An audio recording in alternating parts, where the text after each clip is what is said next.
இந்த காலையாளருக்கு வந்திருக்கிற உங்கள் யாவரையும் கர்த்தராகிய இயேசு கிறிஸ்துவின் நாமத்திலே நாங்கள் வாழ்த்தி வரவேற்கிறோம். கர்த்தர் ஆசீர்வதித்து வழிநடத்தி பாதுகாத்துக் கொள்வாராக. என் தேவன் மகிமையின் ஐஸ்வரியத்தின் வழி நம்முடைய குறைகள் எல்லாம் நிறைவாக்குகிற தேவன். இன்றைக்கு ஆண்டவர் அவரை நம்பிய ஜனங்கள் ஒருபோது வெட்கப்பட்டு போனதில்லை. இந்த மாசம் கர்த்தர் நம்மோடு ஏற்பட்ட வார்த்தை, ஆண்டவர் நமக்கு கொடுத்த ஒரு வாக்குத்தத்தமான வார்த்தை. யோவேல் தீர்க்கதரிசன புத்தகம் 2வது அதிகாரம் 27வது வசனத்தில் தியானித்தோம். நான் இஸ்ரவேலின் நடுவில் இருக்கிறவர் என்றும் நானே உங்கள் தேவனாகிய கர்த்தர், வேறொருவர் இல்லை என்றும் அறிந்து கொள்வீர்கள். நான் சொல்றேன், இந்த மாதத்தில் அதை அறிந்து கொள்வீங்க. என் ஜனங்கள் ஒருபோதும் வெட்கப்பட்டு போவதில்லை. இப்படி சொல்ல, என் ஜனங்கள் இனி ஒருபோதும் வெட்கப்பட்டு போவதில்லை. அது பாடி பார்த்து நம்ம போன வாரத்தில் நம்ம தியானம் பண்ணோம். மீன் பார்த்து இன்னைக்கு சோமனை முடிக்க போகிறோம். என்ன சொல்றோம், தாவீதை பற்றி நம்ம எடுத்து தியானித்தோம். தாவீதின் அபிஷேகம் பற்றி நம்ம தியானித்தோம். ஹல்லேலூயா. அந்த அபிஷேகம் அநேகருடைய வாழ்க்கையில அற்புதங்களை கொண்டு வரும். அந்த அபிஷேகம் நான் விசுவாசிக்கிறேன். உங்களையும் அபிஷேகம் பண்ணியிருக்கிறோம். அது உங்கள் வாழ்க்கையில மேன்மையான காரியங்களை கொண்டு வரும். ஆமென். ஹல்லேலூயா. நான் சொன்னேன், தாவீதின் தந்தை ஈசா, அவன் 8வது மகன் என்று சொன்னேன். தாவீது 8வது மகன் என்று சொன்னேன். அவனுடைய வேலை என்ன என்றால், பெரிய படிச்சுட்டு நல்ல ஒரு ராஜா வீட்டுல ராஜா வஸ்திரம் போட்டுக்கொண்டு நல்ல ஒரு அந்தஸ்துல அழகுல வாழ்ந்த பிள்ளை இல்ல. அவன் ஆடு மேய்த்துக் கொண்டிருக்கிற ஒரு ஏழ்மையான குடும்பத்துல, ஒரு ஏழ்மையான இடத்துல இருந்த ஒரு கடைசி மகன் தான் அவன் தாவீது. அவன் படிக்கல, அவன் தனிமையா வனாந்தரத்தில் இருந்தான். அவன் வெறுமையாய், அவனுக்கு ஒன்றுமில்லை. அவமானம் தான் அவனுக்கு, வெக்கம், ஊருக்கு வெளியே அவன் வாழ்ந்து கொண்டிருந்தான். இன்னைக்கு யாராவது நம்ம ஒருத்தர் ஆடு மேய்க்கிறான், அவளை போய் நம்ம மதிப்போம்னா மதிக்க மாட்டோம். ஒரு நல்லா கோட் ஷூட் போட்டுக்கிட்டு, இல்ல நல்ல பட்டு சேரையை காட்டிக்கிட்டு நல்லா பண்ணிட்டு வரும்போது அவளை நம்ம மதிப்போம். ஆனா இவன் எப்பவுமே ஆடு மேய்ச்சி கொண்டு ஆற்றுல வனாந்தரத்தில் இருக்கிறத பார்த்து யாரும் அவனை மதிக்கல, அவனை குறித்து யாரும் பேசிக்கல, அவனை ஒரு பொருட்டாவே கண்டுக்கல. அந்த தாவீதுதான் நீங்க சொல்ற உலகம் சில நேரங்களில் உங்களை உதறி தள்ளலாம். சில நேரத்தில் உங்க குடும்பம் உதறி தள்ளலாம். சில நேரத்தில் உன் சொந்த பந்தங்கள் உன்னை உதாசீனப்படுத்தலாம், உன்னை தனிமைப்படுத்தலாம், உன்னை வேதனைப்படுத்தலாம், உன்னை அவமானப்படுத்தலாம். அநேக நேரங்கள் உன் வாழ்க்கை அப்படி நடக்குமே. ஆனால் கர்த்தர் உங்களுக்குள் இருக்கும் பொழுது, கர்த்தருடைய ஆவியானவர் உங்களுக்குள் இருப்பவர்கள். இன்னைக்கு நான் சொல்றேன், ஆண்டவர் எல்லா வீட்டிலும் கடைசி பிள்ளையை தான் செல்லமா பார்த்து வளர்ப்பாங்க. எல்லா குடும்பத்தில் எல்லா வீட்டிலும் கடைசி பிள்ளையா செல்லமா வளர்ப்போம், செல்லமா பார்த்துப்போம் முதல் பிறந்தவங்களை விட. ஆனா இங்க பாத்தீங்கன்னா அப்படியே உள்டாவா இருக்கிறது, ஆப்போசிட்டா இருக்கிறது. ஏன்னா இங்க கடைசி பிள்ளையா வெறுக்க ஆரம்பிக்கிறாங்க, கடைசி பிள்ளையா புறமே தள்ள ஆரம்பிக்கிறாங்க, கடைசி பிள்ளையா படிக்க வைக்கல. நிறைய நேரத்துல முதல் பிள்ளையோட கடைசி பிள்ளை தான் நல்லா படிக்க வைப்போம். நம்ம கலாச்சாரத்துல பாத்தீங்கன்னா கடைசி படிக்கிற பிள்ளைகளை எப்படியாவது கஷ்டப்பட்டாலும் ஒரு இங்கிலீஷ் மீடியம் படிக்க வைக்கணும், ஒரு மெட்ரிகுலேஷன், ஒரு சிபிஎஸ்சி, ஏதோ ஒரு பிரைவேட் ஸ்கூல் படிக்க வைக்கணும்னு நினைப்போம். முதல்ல படிச்ச பிள்ளைகள் என்ன பண்ணுவோம், ஏதோ கஷ்டத்தின் மத்தியில் கஷ்டத்தை வாழ்ந்துட்டோம் அப்படின்னு நம்ம நினைப்போம். ஆனா இங்க பார்த்தீங்கன்னா 7 பிள்ளைகள் படிக்க வைக்கிறாங்க, 7 பிள்ளைகள் நல்ல ஒரு நிலையில வைக்கிறாரு. ஆனா கடைசி பிள்ளையை படிக்க வைக்கல. ஹல்லேலூயா. இதெல்லாம் ஒரு பாட்டு இருக்கு, நான் படிக்கல, உயரல, பட்டதாரி ஆகல, ஆனாலும் வாழ்கிறேனே ஏ ஏ.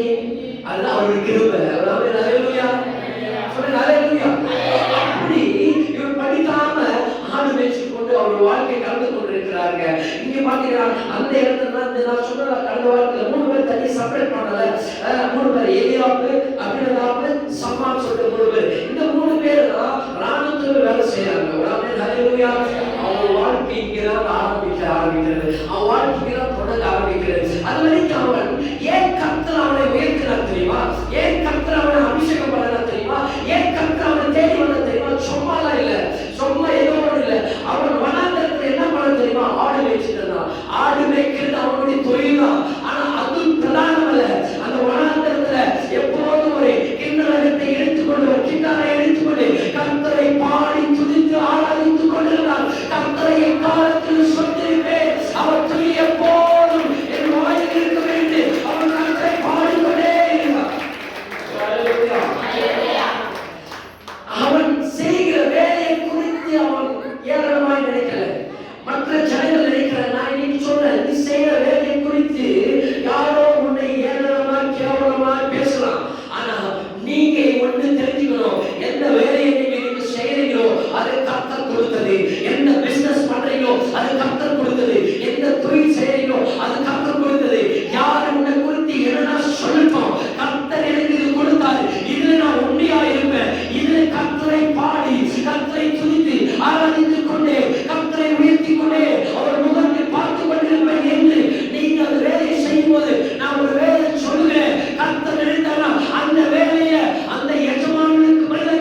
அப்படின்னு சொல்லிட்டு அவர் பாடிக்கொண்டே இருந்தார். சொல்லும் போதுதான் இவர் ஈசா கூப்பிடுறாரு.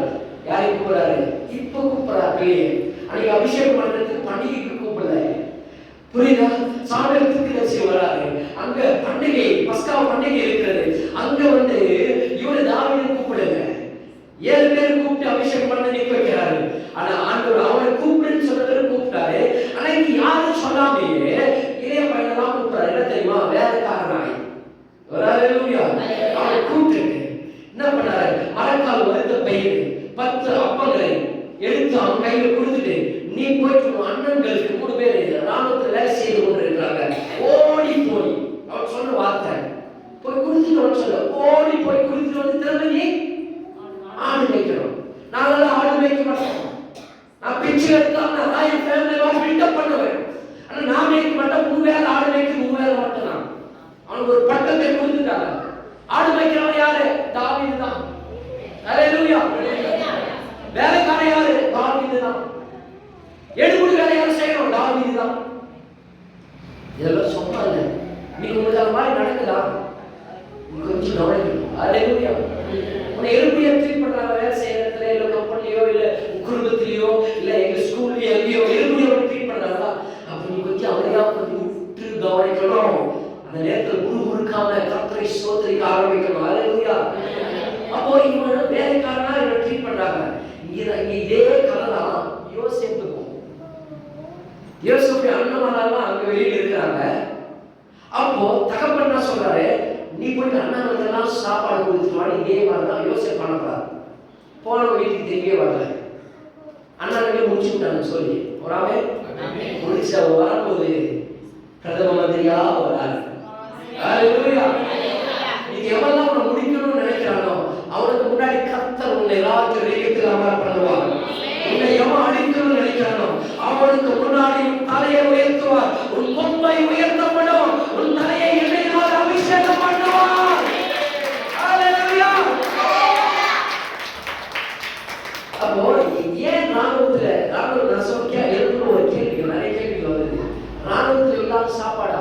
மிலிட்டரியில் இல்லாத சாப்பாடா? ஆனா இவருக்கு அப்பனுக்கு பாசத்தை பாருங்க. பிள்ளைகள் 3 பேருக்கு மட்டும் நல்லா ஸ்பெஷலா மரக்கால் வறுத்த பையன் நல்லா ஸ்ட்ரென்த்தா இருக்கிறதுக்கு 5 அப்பங்களை கொடுத்து எனக்கு கொடுத்துட்டு வராரு. ஏன் அங்க ராணுவத்தில் என்ன நடந்துட்டு இருக்குன்னா, அங்க ஒரு போருக்காக வெயிட் பண்றாங்க, ஒரு சண்டைக்காக. ஒரு ஏலா பள்ளத்தாக்கு காத்து பூரனாகிய கோலியாத் என்ற ஒரு பெலிஸ்தியன், இப்ப இருக்கிற காசா தேசம் நடந்துட்டு இஸ்ரேல் காசாலும் இதுதான் சொல்லப்பட்டிருக்கிறது. காத்து பூரனாகிய கோலியாத் அவன் பெலிஸ்தியன். அது இப்ப இருக்கிற காசா தேசம் நம்ம சொல்லுவோம். காசாவுக்கும் இஸ்ரேல் தேசத்துக்கும் போர் எப்பவுமே நடந்துட்டே இருக்கும். அப்போது நான் சொல்றது 1000 வருஷத்துக்கு முன்னாடி இன்னைக்கும் நடந்துட்டு தான் இருக்கு. அப்போ இந்த பெலிஸ்தியன், இந்த காசா தேசத்தில் இருக்கிறவங்க என்ன பண்ணுவாங்கன்னா, அவருடைய வழிமுறைகள் என்னன்னா சிலை வழிபாடு. இன்னைக்கு நம்ம சிலை வழிபாடு இருக்கிறனால நீங்க பெலிஸ்தியரோட நீங்க எடுத்து பண்ணிடலாம். நான் சொல்ற சிலை வழிபாடுனா ஒரு ஏசப்பா போட்டோ எடுத்து வச்சுட்டு நீ அங்க போயிட்டு வணங்கினாலும் சிலை வழிபாடு தான். ஒரு மாதா முன்னாடி போய் சிலை வச்சுட்டு வணங்கினாலும் அது சிலை வழிபாடு தான். நான் விக்கிரகத்தை பத்தி மட்டும் பேசல. எந்த ஒரு சொரூபத்தையோ விக்கிரகத்தையோ இல்ல சிலை வழிபாடு நீங்க பண்றீங்கன்னாவே அது ஒரு விக்கிரக வழிபாடு தான். அது பெலிஸ்தியர் தான். இதுதான் இவங்க பண்ணுவாங்க. ரெண்டாவது என்ன பண்ணுவாங்க பெலிஸ்தியர்கள்? இந்த வசனம் இருக்கு. 1 சாமுவேல் 5:1 5 வரைக்கும் இருக்கு. அதுக்கு சிலை வழிபாடு. இன்னும் ரெண்டாவது காரியம் என்ன சொல்லுவாங்கன்னா, குறி சொல்லுவாங்க. ஆமென். குறி சொல்றது, குறி கேட்கறது. ஆமென். இன்னும் குறி சொல்றீங்க கேட்கிறீங்களா? உங்களுக்கு நீங்க சொல்ற ஏசாயா 2:6 வசனம் கர்த்தரை ஏற்றுக்கொண்டு கர்த்தருடைய பிள்ளைகளா இருக்கும்போது குறியாவது ஒரு இது இல்லை. ஆனா இன்னைக்கு நம்ம குறி கேட்டுட்டு இருக்கிறோம், குறி சொல்லிட்டு இருக்கிறோம், நேரம் பார்த்துட்டு இருக்கிறோம், காலம் பார்த்துட்டு இருக்கிறோம், சமயம் பார்த்துட்டு இருக்கிறோம், இதை பண்றோம் அதை பண்றோம். ஆமென். ஹல்லேலூயா. நாங்க கவர்மெண்ட் வந்து இப்பெல்லாம் கூத்து நடந்துட்டு போன தான் சொல்லணும். ஒரு ஹல்லேலூயா. ஒரு ஆமென். அப்போ இன்னும் அதை பண்ணிட்டு இருக்கோம். அதனால ஒண்ணு இல்லை. ஆனாலும் தெரிய மாட்டேங்குது. கர்த்தரை விட கர்த்தருடைய ஜெபம், கர்த்தருடைய வல்லமை அபிஷேகத்தை விட இந்த உலகத்தில் வேற ஒன்றும் இல்லை. ஹல்லேலூயா. அதனால உன்னை மாற்ற ஆசீர்வாதம் இன்னும் நமக்கு அந்த புத்திக்கு எத்தனை என்ன சொன்னாலும், என்ன பிரசங்கம் பண்ணாலும், என்ன தொண்டைக்கு கத்தனாலும் நான் செய்கிறத செய்வேன். அது என் பின்னாடி வாது ஒட்டிட்டு வந்தது அதை என்னால் கட் பண்ண முடியாது. இன்னைக்கு நிறைய பேர் பண்றோம். இன்னைக்கு நேரம் பார்க்கிறோம், சமயம்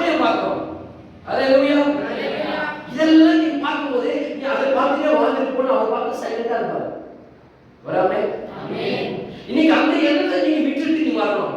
இன்னைக்கு பாத்தீங்கன்னா எங்க அப்பா சொல்லிட்டு போறேன் சொல்லணும்ல. இப்போ அவர் எல்லாம் வெளியே போறாரா வீட்டுக்கு அந்த பக்கம் வாசப்படி இருந்தா வருவார்.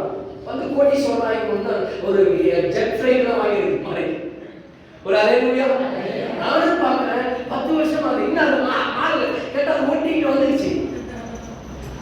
ஜோம் பண்ணிட்டு போன நீ போன இடத்துல தேவனாய் கர்த்தர் போல இருக்கிறார். நீ கைக்கு செய்கிற எல்லா வேலையும் ஆசீர்வாதத்தை கட்டளையிடுவார். நான் யோசிச்சேன் சில நேரத்தில் ஒரு சர்க்கிள் வந்து என் பிசினஸ் சரியா போகல. கர்த்தர் நேரம் பார்த்தா இன்னும் நேரம் வைப்பார். நேரத்துக்கு முன்னாடி போகும்போது கர்த்தர் சும்மா இருப்பார். நைட் 11 மணி இருக்கும். அன்னைக்கு மண்ணெல்லாம் கொட்டிட்டு அங்கே வேலை நடந்துருக்கு. அந்த இருட்டுல தடுமாறி அந்த போய் அப்படி சுத்திட்டு போய் சந்துல அல்லேலூயா வந்து அடுத்து ஒரு ஜெட் நிக்கிறாங்க. ஒரு ஆமென். நான் சொல்றேன் இது இப்படி இருக்கிறதுனால கர்த்தருடைய ஆசீர்வாதம் பரிபூர்ணமா வராது. உங்களை சொன்னதா கோபப்படுறீங்களா? என்ன உங்களுக்கு நடக்குது சொல்றேன். இன்னைக்கு அவன் மாத்தல நேரம் பார்க்கறது, இந்த குறி பார்க்கறது, சமயம் பார்க்கறது, இத போறது, தண்ணி குடிச்சு போற அத போறது, இதெல்லாம் விட்டுட்டு கர்த்தர் தான் எல்லாமே நீங்க நினைங்கன்னா உங்க வாழ்க்கை அன்னைக்கு படிப்படியா உயர ஆரம்பிக்கும். கர்த்தர் உயர்த்துவார். சகல ஜனங்களுக்கு முன்னாடி தலையை உயர்த்துவார். நீ எங்க இருக்கிற அதே இடத்துல இதுவரைக்கும் என்ன சொல்ற நீ செஞ்சு ஃபெயிலியர் ஆச்சா அதே வேலை சக்சஸ் ஆக மாட்டோம். இன்னைக்கு வரைக்கும் உதவான அந்த கணவனா உருட்டுவோம். உதவான மனிதனா உருட்டணும். அதே கணவன் அதே மனிதன் கர்த்தர் மாற்றுவார். அல்லேலூயா. நம்ம வேண்டிய நேரத்தையோ சமயத்தையோ இல்ல ஜாதகத்தையோ இல்ல மந்திரத்தையோ இல்ல கிழக்கு மேற்கு தெற்கு வடக்கோ இல்ல செவ்வாய்க்கிழமை சொல்லுவார் அவரு. செவ்வாய்க்கிழமை எது செய்யக்கூடாது. செவ்வாய் ஒரு கெட்ட செவ்வாய். அல்லேலூயா. அப்ப சொன்னீங்க எனக்கு ஞாபகம் இருக்கு. நான் வேற எது செவ்வாய்க்கிழமை எல்லாமே பண்ணுவேன். நான் காலேஜ் ஜாயின் பண்ணது செவ்வாய்க்கிழமை தான். மற்ற விஷயங்கள் பண்ணது செவ்வாய்க்கிழமை தான். வீட்டுக்கு மோட்டி போட்டது செவ்வாய்க்கிழமை தான். ஒரு ஆமென். அல்லேலூயா. அதை என்ன ஞாயிற்றுக்கிழமை போட்டாலும் போட முடியல போட முடியல. அல்லேலூயா. சிலர் சொல்லுவாங்க சொல்லிட்டு போறேன் நீங்க ஒரு மோட்டி செவ்வாய்க்கிழமை போட்ட ஒரு மோட்டி பார்த்து சொன்னாரு. நான் செவன்ட் எடுக்கிற கம்பெனிக்கார சொன்னாரு திங்கக்கிழமை மட்டும் போடாதீங்க மூடக்கூடாதுங்க அப்படின்னு. ஒரு ஆமென். அது ஆகாதுன்னு சொன்னாங்க. சர்ச்சு நான் திங்கக்கிழமை போட்டேன். அவர் சொன்னாரு கேக் வெட்டுறேன்னு செவ்வாய் திங்கக்கிழமையே போட்டேன். அல்லேலூயா. இது ஞாபகம் இல்லாம தான் நான் பிரதர் கிட்ட சொல்லிட்டேன். சனிக்கிழமை இல்லை திங்கக்கிழமை பிளான் வைக்கிறேன். திங்கக்கிழமை நான் சொன்னோம்னு அவர் ஷாக் ஆகிட்டு போறாரு. எது ஞாபகம் இல்லை. திங்கக்கிழமை மூடக்கூடாது இது யாருமே போட்டதில்லை. நான் போட்டேன். இங்க தான் உட்கார்ந்து இருக்கீங்க. ஒரு அல்லேலூயா. நல்லா இருக்கு. அதனால நேரம் காலம் சமயத்தை நீ தூக்கி போட்டு கர்த்தர் நாங்க இருக்கேன் வேற ஒண்ணும் கிடையாது போது நீங்க செய்யறதெல்லாம் வாழ்த்துங்க. ஒரு ஆமென் சொல்லுங்க. அல்லேலூயா. அப்போ இன்னைக்கு இந்த பெரிச ஜனங்க என்ன பண்ணுவாங்கன்னா குறி சொல்றாங்க. இன்னைக்கே சொல்றேன் ஜாதகம் பார்க்கறது, குறி பார்க்கறது, நேரம் பார்க்கறது, கிழமை பார்க்கறது, செவ்வாய்க்கிழமை 8 செவ்வாய்க்கிழமை ஒரு கெட்ட செவ்வாய்க்கிழமை, அதுக்கு சனிக்கிழமை சனி பிடிச்சது, சனி பிடிச்ச சனிக்கிழமையே கர்த்தர் ஆசீர்வாதமா மாற்றுவாங்க. அந்த சனி பிடிச்ச சனிக்கிழமை தான் கர்த்தர் ஓய்வு நாளாக நடத்துறார். அன்னைக்கெல்லாம் நீங்க கர்த்தர் ஆசீர்வதிப்பாரு. அல்லேலூயா. நீ செஞ்சு பாருங்க நல்லா இருக்கிற இல்லையா? எதையுமே பார்க்காதீங்க. எதையும் யார் என்ன சொல்றாங்க சடங்குகளை காரியங்களை பார்க்கிறது, பாரம்பரியத்தை பார்க்கிறது இந்த கிறிஸ்துவுக்கு பின்பற்றாங்க. ஒரு ஆமென். அல்லேலூயா. கட்டு வைக்கிறது, அது வெங்காயம் வைக்கிறது, வெள்ளப்பூண்டு வைக்கிறது எல்லாம் தூக்கி போட்டுட்டு கர்த்தருடைய பைபிள் கையில் இருக்கட்டும், சபமாட்டு இருக்கட்டும். இந்த வேதத்தை தவிர வேற உலகத்தை ஒன்றும் பண்ண முடியாது. இந்த வேதத்தை கையில் வச்சுட்டு 2 நிமிஷம் கண்களை மூடி கர்த்தாவே இறங்குங்கப்பா என்று சொல்லும் பொழுது தேவன் மேல் இறங்கி வருவார். இதற்கு மேல உலகத்தை ஒன்றும் கிடையாது. இதை எடுத்துட்டு போய் அங்க வை. இதற்கு வாக்கியை சொல்லுங்க, ஜெபம் பண்ணுங்க. 2 வீடு 4 வீடு மாறும். 2 மாடி 4 மாடியா மாறும். இயேசு நாமத்தில் மேல இருக்கிற மாடி சீக்கிரம் முடிவதாக. அல்லேலூயா. கர்த்தர் நடத்துவார். அந்த வார்த்தை விசுவாசத்துக்குள் இருக்கணும். ஏன்னா என் ஜனங்கள் ஒருபோது வெட்கப்பட்டு போக மாட்டீங்க. இதெல்லாம் நீங்க பார்க்காத வரைக்கும். ஆமென். இதெல்லாம் ஆமென். ஒரு சத்தம் ஆமென் சொல்லுங்களேன். அதையே பார்த்து ஒரு வீடு கட்டுறது போது ஃபர்ஸ்ட் போய் யார் அதையே பார்க்கலாமா இல்ல தயிரை பார்க்கலாமா போய் நிற்போம் திறமை இல்ல என்ன பண்ண நேரத்தை பார்க்கலாமா இதை பார்க்கலாமா. ஒரு ஆமென். திரும்பி நமக்கு என்ன பண்ண போறோம்? திங்கக்கிழமையா 7:30 ஆகும். அப்ப மட்டும் செய்யக்கூடாது. 10 மணி எவ்வளவு அப்ப மட்டும் செய்யக்கூடாது. திங்கக்கிழமை ஞாயிற்றுக்கிழமை 4 ஆகும்.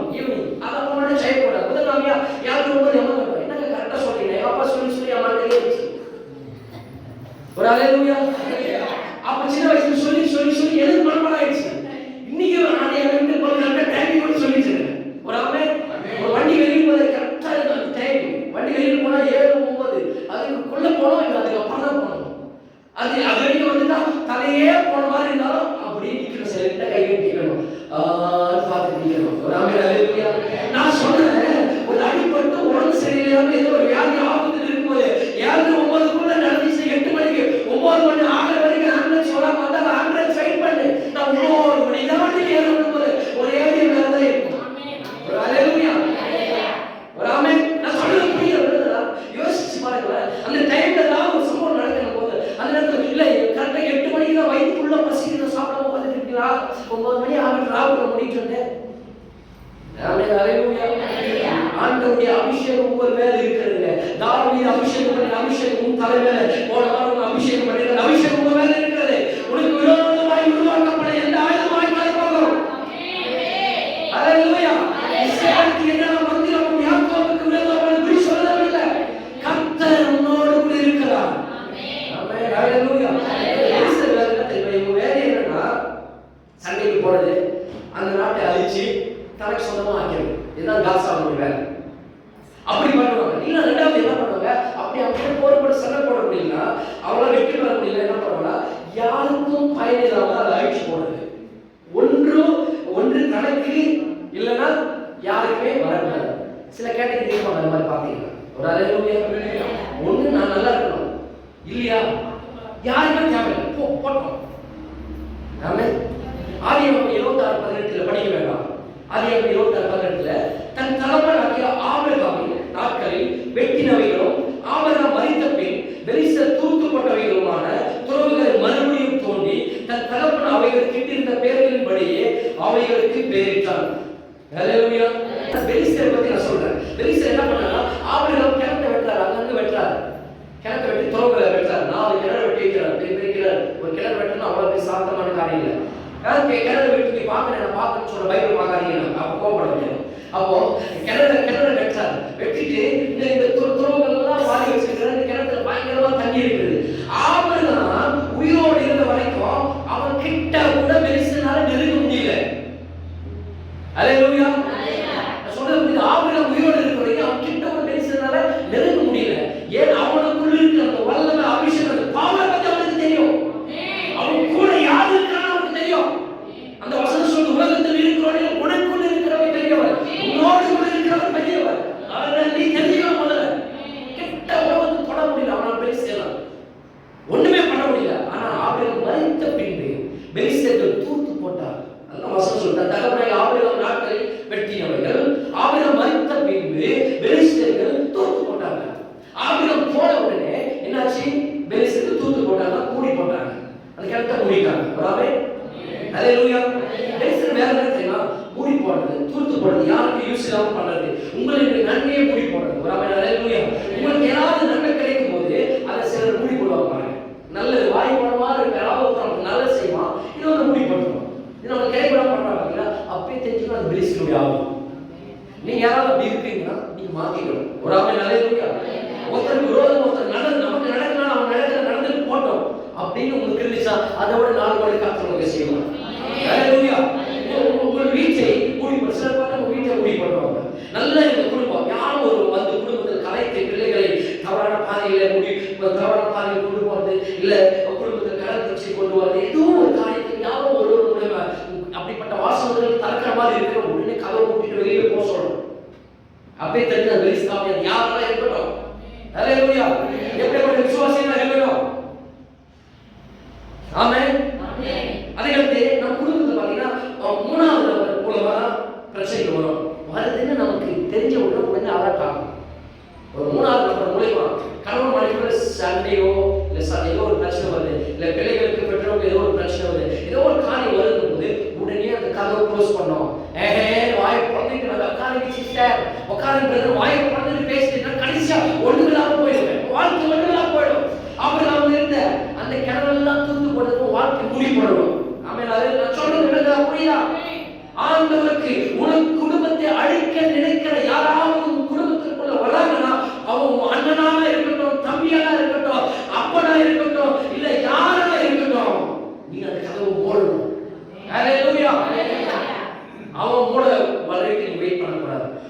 சில நேரத்தில் உங்க பிசினஸை மூடி போடுவான், சில நேரத்தில் உங்க கடையை மூடி போடுவான், சில நேரத்தில் உங்க கனவுகளை மூடி போடுவான்.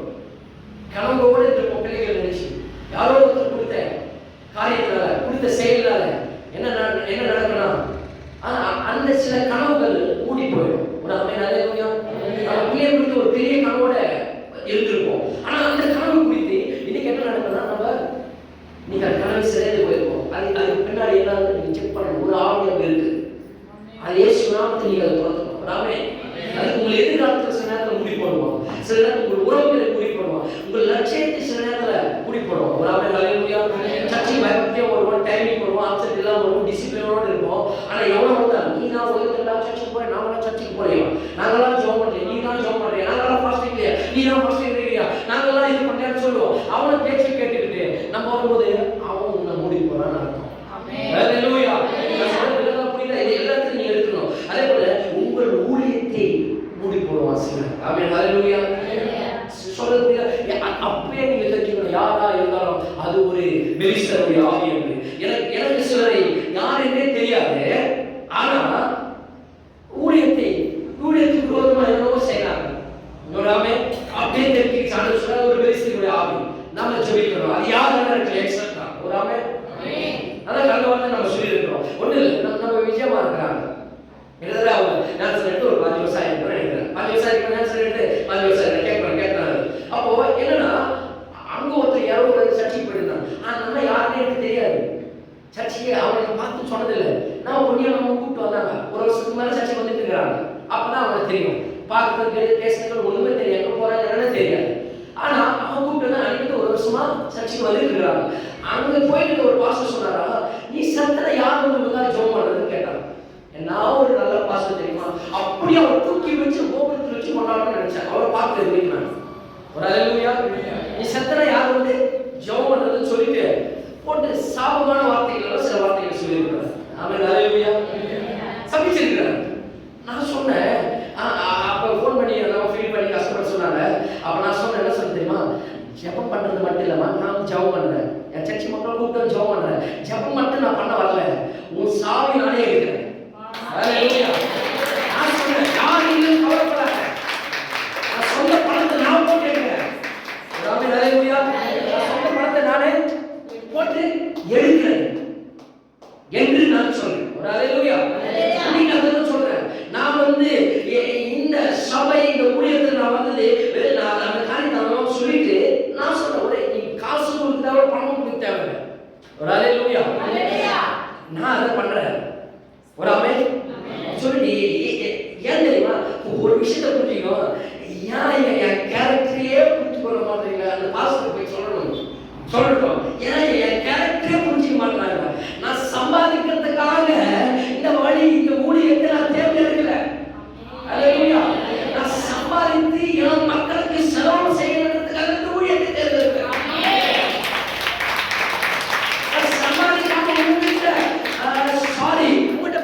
எடுத்து நான் வாங்கி பழைக்கிறதுக்காக ஊழியத்துக்கு நான் வரல. நான் சம்பாதிக்கணும், கஷ்டப்படணும், அதை உங்களுக்கு செலவு செய்யணும். நான் ஊழியத்துக்கு என் மக்களுக்கு செலவு பண்ணி ஆண்டவருடைய பிள்ளைகளுக்கு செலவு பண்ணுறது ஊழியத்தை என் கேரக்டரையே புரிஞ்சுக்க மாட்டாங்க. ஹல்லேலூயா. அவன் சம்பளம் தரல, விட்டுட்டு வரல, போனா இங்கே போனா 1 லட்சம் சம்பளம் கொடுத்து ரெடியா இருக்கிறாங்க. எனக்கு அது தேவையில்லா வந்திருக்கிற போது நீ கொடுக்குற காணிக்கை எடுத்து என்னது மன்னிக்கணும், தப்பா இருக்காங்க சொல்லல. நான் அதனால காணிக்கை எடுக்கிறதே கிடையாது. நான் பணத்துக்காக வந்திருந்தேன்னா பரவாயில்ல, நான் அதுக்காக வரல. என் கேரக்டர் முதல்ல நீங்க புரிஞ்சுக்கீங்க. ஹல்லேலூயா. ஹல்லேலூயா. நான் சொல்றேன், ஏன் தெரியுமா, எனக்கு என்ன தெரியும் சந்தோஷம், நான் வந்து பணத்துக்காக இந்த ஊழியம் செய்யல. இத்தனை சொல்றேன், ஆண்டவர் பார்க்கிறார். அப்படி அந்த பணத்துக்காக ஊழியம் செய்யணும், ஆண்டவரை நீங்க தண்டிக்கணும். இதே இடத்துல ஹல்லேலூயா. ஒரு நாளும் அப்படிப்பட்ட என்ன ஆசைகள் கிடையாது. என்னுடைய ஊழியத்தை நான் உண்மையா கர்த்தருக்காக செய்யணும், உங்களுக்காக இல்ல, கர்த்தருக்காக நான் செய்யணும்னு சொல்லிட்டு ஒரு ஹல்லேலூயா சொல்லிட்டு அப்பதான் நம்ம கேட்கிறேன். வரும்போது ஸ்டார்டிங்ல ஆமா ஏதோ உட்காந்துட்டு இருப்பாங்க, யார் பொறுத்த பெரியோன்னு கத்துற மாதிரி கத்திட்டு இருப்பேன். அவங்க ஆட்டு உட்காந்து பார்த்துட்டு இருப்பாங்க, என்ன காரணம் போகுதுன்னு தெரியாது. ஒரு ஆமென். அப்படி இருப்பாங்க. ஆனா சாட்சி சொல்றாங்க, போன வாரம் அன்னைக்கு அந்த அபிஷேகம் எண்ணெய் எடுத்து ஜோம் பண்ணிட்டு அந்த வயிற்று வலி இருக்கும் போது வந்து முன்னாடி அந்த எண்ணெய் எடுத்து ஜோம் பண்ணிட்டு போனாங்களா. எத்தனையோ வருஷமா அந்த பிரச்சனையை சுகப்படுத்தினா நீங்க நல்லா இருக்கிறாங்க. ஹalleluya. சொல்லுங்க, எத்தனையோ ஹாஸ்பிட்டலுக்கு எங்கெல்லாம் போயிட்டு வந்திருக்காங்க. நீங்க நான் நல்லா இருக்கிறேன்னு சொல்லிட்டு ரெண்டாவது விஷயம் என்ன தெரியுமா? எத்தனை வருஷமா கட்டாத இந்த வீட்டை நீ கட்டி போட்டி போட்டுருக்காங்க. ஹalleluya. இதெல்லாம் இங்க நான் சொல்றேங்க, ஆண்டவருடைய ஆலயத்துல நான் இதை என்னுடைய சுயநலத்துல நான் செய்யல. முதல்ல அந்த அம்மா போட்டி போட்டு வீடு கட்டுறேன். ரெண்டாவது வீடு சீக்கிரத்துல லைனா வீடு பிரதேசம் பண்ணுவோம். இயேசு நாமத்தில். ஹalleluya. கர்த்தர் செய்ய போறாரு. இதை நான் ஆண்டவர். ஹalleluya. அவரை நினைச்சு நீ நம்பி வந்தீங்க. ஒரு வருஷம் கஷ்டப்பட்டு வந்தாங்க. அவளை வந்து கொஞ்சம் கொஞ்சம் மாற்றம் ஆகுது. இப்பதான் கொஞ்சம் முகத்தை பார்த்து நான் என்ன சொல்றேன்னு காதல் போகுது. அது முன்னாடி பார்ப்பாங்க. இப்பதான் உள்ள போகுது. அப்ப வேலை செய்ய ஆரம்பிக்குது. மார்னிங் பண்ணி கூப்பிட்டாங்க. போய் நான் ஒரு மாசம் போய் ஜோம் பண்ணிட்டு வந்தோம். சீக்கிரத்துல எல்லாரும் அந்த மாதிரி காரியங்கள் கர்த்தர் நடத்துவாரு. இப்ப நான் சொன்னேன் அவர் சபிச்சாரா? நான் சொன்னேன் அவர் சபிக்க நீ உயர்ந்துட்டே இருக்கீங்க. ஹalleluya. வேற சபிக்க இஸ்ரவேலுக்கு ஆசீர்வாதமா இருந்தாங்க.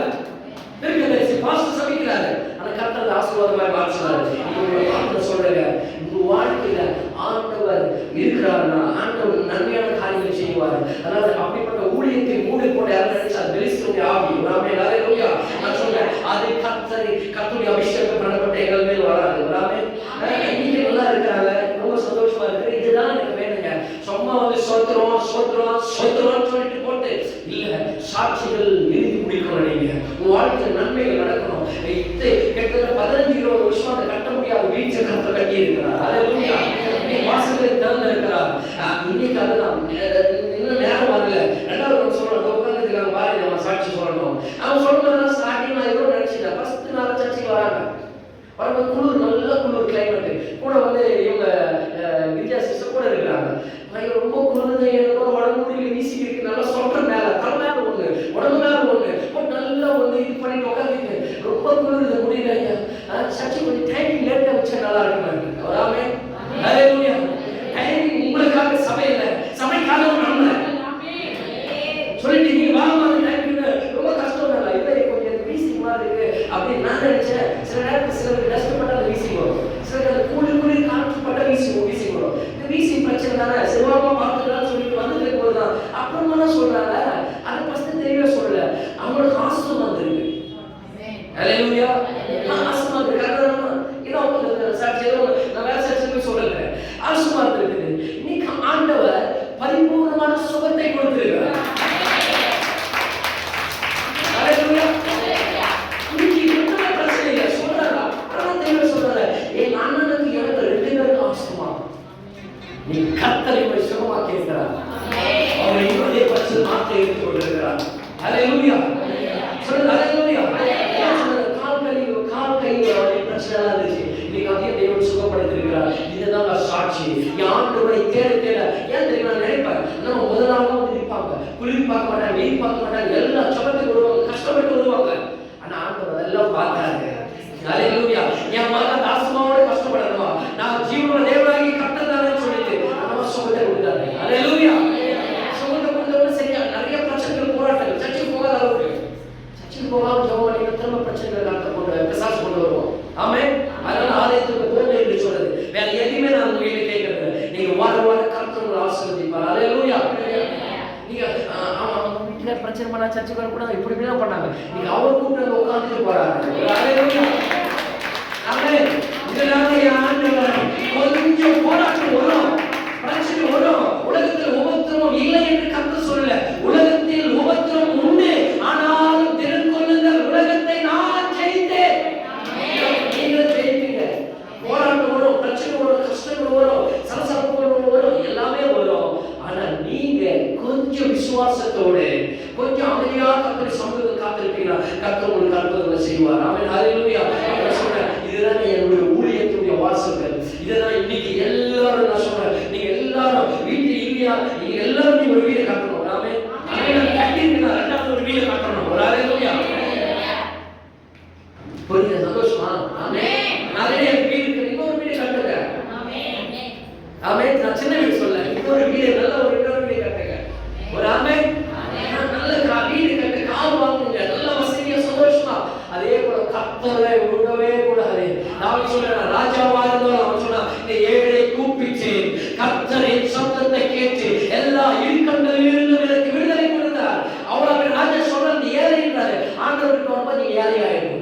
பணக்காரன் கோட்டீஸ்வரனா இருந்தாலும் நீ சாதாரண மனுஷன் மாதிரி ஆண்டவர் சமூகத்தில் வந்து ஜெபிக்க கர்த்தர் வாசல்களை திறப்பார்.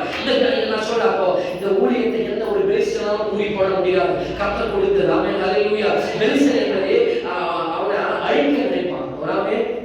இதுதான் நேரம் இல்ல பாருங்க. அப்போ இந்த பெலிஸ்தர்களுடைய ஸ்டோரி நான் சொன்னேன். இந்த இடத்துல தான் கோலியாத்து ஒரு மனுஷன் இருந்தான். கோலியாத்து ஒரு மனுஷன் அவன் இருந்தான். அவன் கிட்டத்தட்ட அவன் ஒரு ஸ்பீடா சொல்லி ஒரு 5 நிமிஷம் கவனிச்சுங்க. கோலியாத் 6 முழம் ஒரு ஜான் கிட்டத்தட்ட 9 அடி ஹைட் இருப்பான். இந்த ஸ்பீட் ஹைட் மனுஷன் ராட்சசன் போல இருக்கிறான். அவன் சொல்றான், ஒரு 5000 சேக்கல் போர்க்கவசம் உடம்புல போட்டுட்டு இருக்கான். 5000 சேக்கல் வெண்காலத்துல அப்படின்னா 57 கிலோ உடம்புல போட்டுருக்கான். வெயிட் அதுக்கு ஈட்டி கையில் வச்சிருக்கான். கிட்டத்தட்ட 7 கிலோ ஈட்டி பயங்கரமா நிக்கிறான். அவன் சொல்றான், ஒத்தைக்கு ஒத்த வாடான்றான். யுத்தம் பண்ண இஸ்ரேல் ஜனங்க யாரோ ஒத்தவா வந்து எனக்கு சண்டை போட்டு ஜெயிச்சிருக்கான். நான் உங்களுக்கு அடிப்பேன், இல்லை நான் ஜெயிச்சுனா நீங்க அடிப்பேன். இங்க இஸ்ரேல் ஜனங்க ராணுவம் அப்படியே பயந்து சவுல் எல்லாரும் ராணுவம் பயந்து நிற்கிறான். அவன் 40 நாள் என்ன பண்றான், காலையும் மாலையும் இப்படியே என்ன பண்றான், நதிகரத்தை வைத்துக் கொண்டிருக்கிறான், சபிக்க ஆரம்பிக்கிறான். ஆமென், ஹல்லேலூயா. கர்த்தருடைய நாமத்தை தூஷிக்க ஆரம்பிக்கிறான். 40 நாள் நடக்குதுங்க. சில நேரத்தில் 40 நாள் பிரச்சனை வருதுன்னு வாய் மூடிட்டு இருக்கணும்.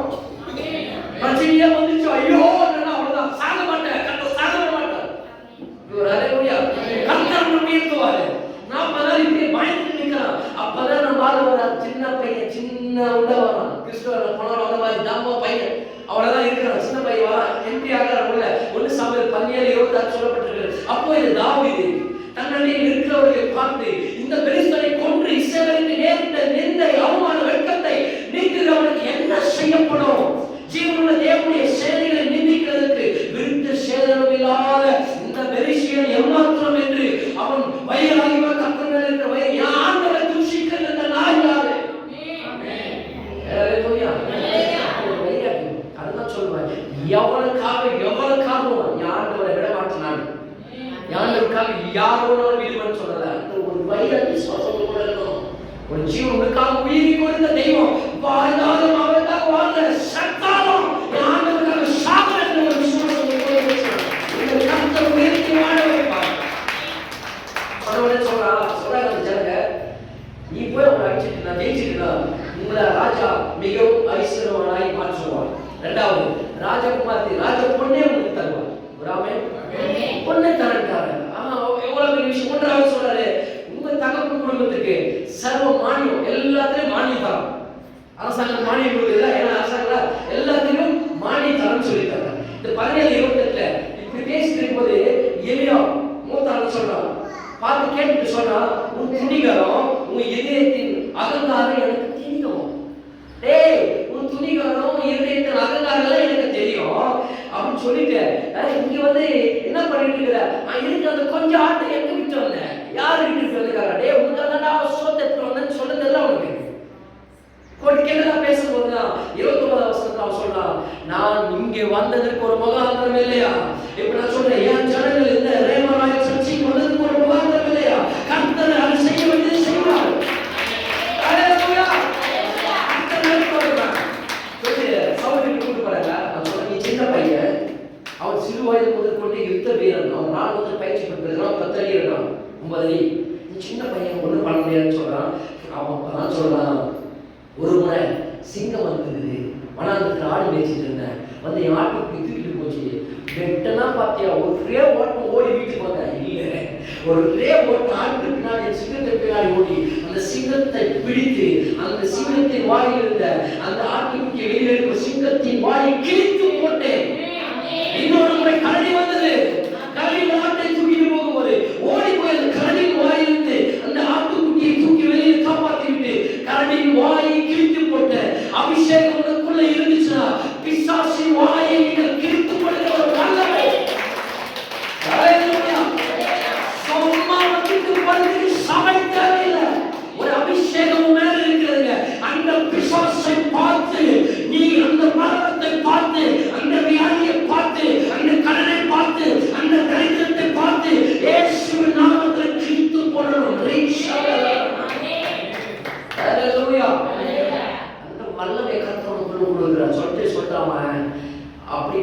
அற்புதத்தை ஆண்டவர் செய்தார்னா இவன் எம்மாத்திரம்.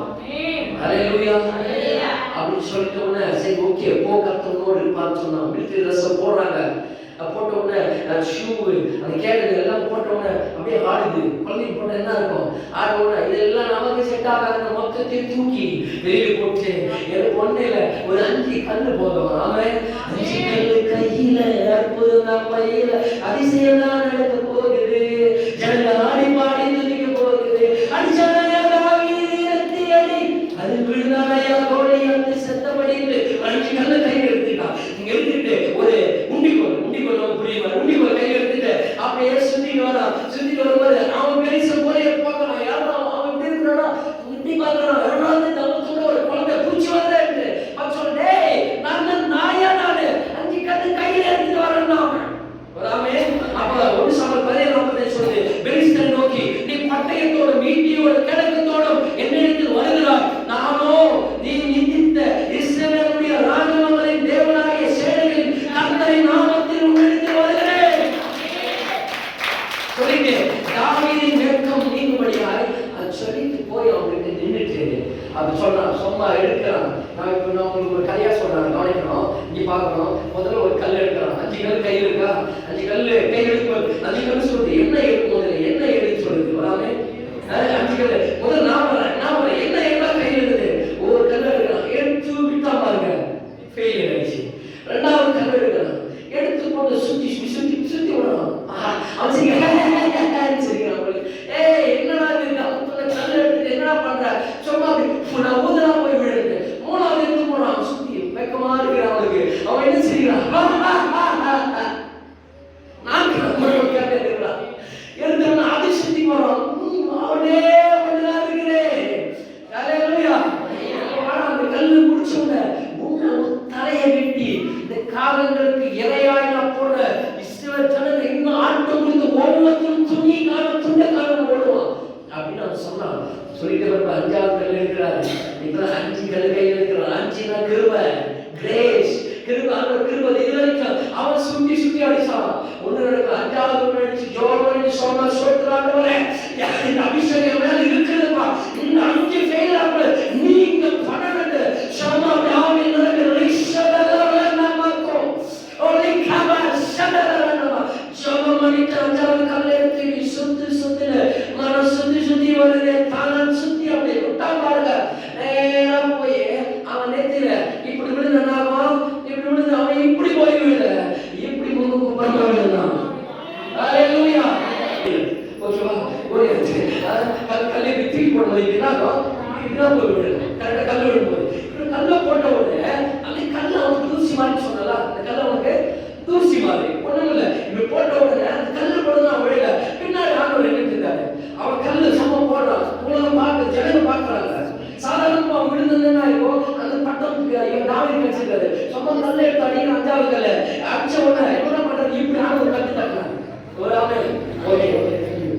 தட்டுன உடனே ஆண்டவர் பின்னாடி ஒரே தட்டு ஆண்டவர் ஒரு தட்டு தட்டுறானே எவ்வளவு அனுப்புவார்.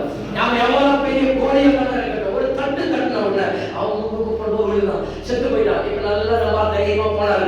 அவங்க கிட்ட வாழத்தை தெரியவே கிடையாது. அந்த வாழை எடுத்து உருவினார். உருவி அவன் தலையை எடுத்து வெட்டினார். வெட்டிட்டு தலையை எடுத்துக்கிட்டு அப்படி நடந்து வரான். சின்ன பையனா நடந்து வரும்போது அந்த பெருசை பார்த்து துண்ட காண துணிய காண உன்னை எவன் ஓடணும்னு நினைக்கிறான் அவன் ஓடுவாங்க. உன்னை எவன் வேலைகளை கருக்கணும்னு நினைக்கிறானோ அவன் முதல் ஓடுவான். உன்னை எவன் அழிக்கணும்னு நினைக்கிறான் அவன் முதல் ஒன்ன துண்ட காண துணிய காண ஒரே ஓட்ட ஏதோ ஓட ஆரம்பிச்சாங்க. இஸ்ரவேல் ஜனங்க நம்ம சந்தோஷமா வர ஆரம்பித்தாங்க. அவன் எடுத்துட்டு வந்தான். அவன் வெட்க மாறினது. அவன் என் குடும்பத்தில் அடி சொல்லல நீ ராஜா இனி ராஜா என்று. ராஜா பொண்ணை கொடுத்தாரு வெள்ளியை கொடுத்தாரு சொத்தை கொடுத்தாரு மகளை கொடுத்தாரு ராஜரீகத்தையே கொடுத்து அவன் ராஜாவாய் அழக பார்த்தார். ஆமென் ஹல்லேலூயா.